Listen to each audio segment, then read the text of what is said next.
దేవుని ఆత్మ వలన నేను దయ్యములను వెలగొట్టుచున్న ఎడల నిశ్చయముగా దేవుని రాజ్యము మీ యొద్దకు వచ్చి ఉన్నది. ఏమన్నాడు ఇక్కడ? ఒకవేళ దేవుని ఆత్మ వలన నేను దయ్యములను వెళ్ళగొట్టుచున్న ఎడల నిశ్చయముగా దేవుని రాజ్యము మీ యొద్దకు వచ్చి ఉన్నది. యేసుక్రీస్తు చేస్తున్నటువంటి అద్భుతాలను బట్టి మరక్కడ మనము ఏమి ఎక్స్పెక్ట్ చేయొచ్చు? దేవుని చిత్తము పరలోకములో జరిగినట్లు భూమిపైన కూడా జరగాలని క్రీస్తు బోధల ద్వారా, క్రీస్తు నేర్పిన పరలోక ప్రార్థన ద్వారా మనం నేర్చుకున్నాం, మనం ప్రార్థన చేస్తాం. కానీ క్రీస్తు అక్కడ ఏం చేస్తూ ఉన్నాడు? దయ్యాలు వెళ్ళగొడతా ఉన్నాడు, అక్కడ రోగాన్ని వెళ్ళగొడతా ఉన్నాడు, వ్యాధిగ్రస్తులను స్వస్థపరుస్తూ ఉన్నాడు, చాలామందిని విడుదల విడుదల విడుదల విడుదల.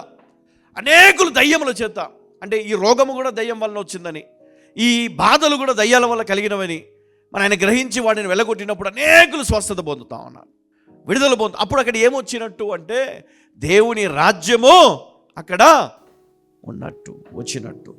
క్రీస్తు అక్కడ ఉన్నాడు కాబట్టి ఆయన అక్కడ ఉన్నటువంటి దురాత్మను వెళ్ళగొట్టడం ద్వారా అక్కడ ఉన్నటువంటి వారందరినీ కూడా ఆయన రాజ్యములోనికి ఆహ్వానిస్తూ ఉన్నాడు. అందుకని ఇక్కడ ఏమని రాయబడి ఉంది? దేవుని ఆత్మ వలన, అంటే పరిశుద్ధాత్మ వలన నేను దయ్యములను వెళ్ళగొట్టుచున్న ఎడల నిశ్చయముగా దేవుని రాజ్యము మీ మధ్యకు వచ్చి ఉన్నది. దేవుని రాజ్యము మన మధ్యలో ఉండాలి అంటే, మనం దేవుని రాజ్యములో ఉండాలి అంటే, పరలోకంలో మనం అంటే ఎత్తబడిన తర్వాత మనం వెళ్ళే రాజ్యం వేరు. నేను మాట్లాడేది ఈ భూమి పైన దేవుని రాజ్యము కొరకు మనము పోరాడుతూ ఉన్నాం. ఇక్కడ మనం ఎప్పుడైతే మనము ఈ లోకములో ఉన్నటువంటి దయ్యములను, ఈ లోకములో ఉన్నటువంటి వ్యాధిని, లేమిని, ఈ లోకములో ఉన్నటువంటి సాతాను కార్యములను మనం గనక వెళ్ళగొట్టగలిగితే తప్పకుండా అక్కడ దేవుని రాజ్యము మనం చూడగలుగుతాం. ప్రేమ, సంతోషం, సమాధానం కదా, కావాల్సినంత సమృద్ధి మనం అక్కడ చూడగలుగుతాం. దేవుని కృప, దేవుని నడిపింపు మనం అక్కడ చూడగలుగుతాం. అందుకని దేవుడు కోరుకునేది ఒకటే, పాలు తేనెలు ప్రవహించు దేశంలో మేము నడిపిస్తానని వాగ్దానము చేసిన దేవుడు. ఎందుకు చేశాడు? అక్కడ ఏముంది? పాలు తేనెలు ప్రవహించు, అంటే సమృద్ధి కలిగినటువంటి దేశం, సంతోషం కలిగినటువంటి దేశం. కాబట్టి ఆ దేశానికి ఇక్కడ ఏముంది? కరువు ఉంది. ఇక్కడ మీరు దేంట్లో ఉన్నారు? దాస్యములో ఉన్నారు. మరి ఇక్కడ నుంచి విడిపించి దేవుడు అక్కడికి నడిపించాలనుకున్నాడు. అయితే ఈ సమయంలో మీ అందరికీ నేను జ్ఞాపకం చేస్తా ఉన్నా, మన దేవుని కొరకు నిలబడాలని ఆశ ఉంటుంది, దేవుని సేవ చేయాలని ఆశ ఉంటుంది. అయితే దేవుడు మనకిచ్చిన అధికారమును మనం జ్ఞాపకం చేసుకోవాలి. ఈ అధికారాన్ని మనం వాడాలి అంటే క్రీస్తు నామములో పరిశుద్ధాత్మ సహాయముతో మనము దీన్ని మనం వాడగలుగుతాం. అందుకే ఆయన అన్నాడు ఈ మాట. హల్లెలూయా. అపోస్తల కార్యములు 10వ అధ్యాయం తీయండి ఒకసారి, 10:38 చదువుకుందాం. అదేదనగా దేవుడు నజరేయుడైన యేసును పరిశుద్ధాత్మతోనూ శక్తితోనూ అభిషేకించెననున్నది. దేవుడు ఆయనకు తోడై ఉండెను గనుక ఆయన మేలు చేయుచు అపవాది చేత పీడింపబడిన వారిని అందరినీ స్వస్థపరచుచు సంచరించుచుండెను. ఇక్కడ మనం చూసేది ఏంటంటే, దేవుడు నజరేయుడైన యేసును పరిశుద్ధాత్మతోనూ శక్తితోనూ ఏం చేశాడు?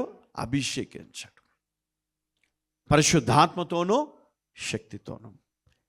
తర్వాత దేవుడు ఆయనకు తోడై ఉండను కనుక ఆయన మేలు చేయుచు అపవాది చేత పీడింపబడిన వారినందరినీ స్వస్థపరచుచు సంచరించుచుండెను.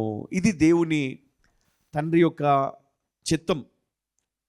దాన్ని నెరవేరుస్తూ యేసుక్రీస్తు పరిశుద్ధాత్మతోనూ శక్తితోనూ అభిషేకించబడ్డ క్రీస్తు ఈయన మరి గొప్ప కార్యాలను చేస్తూ ఆయన సంచరిస్తూ ఉన్నాడు. ఈరోజు నేను మీకు జ్ఞాపకం చేయాలనుకుంటున్నాను. దేవుడు ఆయన గొప్ప తలంపులు కలిగినటువంటి వాడు, తండ్రి అయిన దేవుడు. అందుకే కుమారుడైన యేసుక్రీస్తును పరిశుద్ధాత్మతో శక్తితో అభిషేకించి, అందుకే క్రీస్తు కూడా అదే పరిశుద్ధాత్మను ఎవరికిచ్చాడు? మనకిచ్చాడు. అపోస్తల కార్యములు మనం చూస్తే ఆ మేడగదిలో మరి దానికంటే ముందు శిష్యులందరికీ ఒక మాట చెప్పాడు, మీరు వెళ్ళి ఎక్కడ ఉండాలా? యెరూషలేములో నిలిచి ఉండండి, పైనుండి శక్తి పొందు వరకు మీరు అక్కడి నుంచి కదలొద్దు అన్నాడు.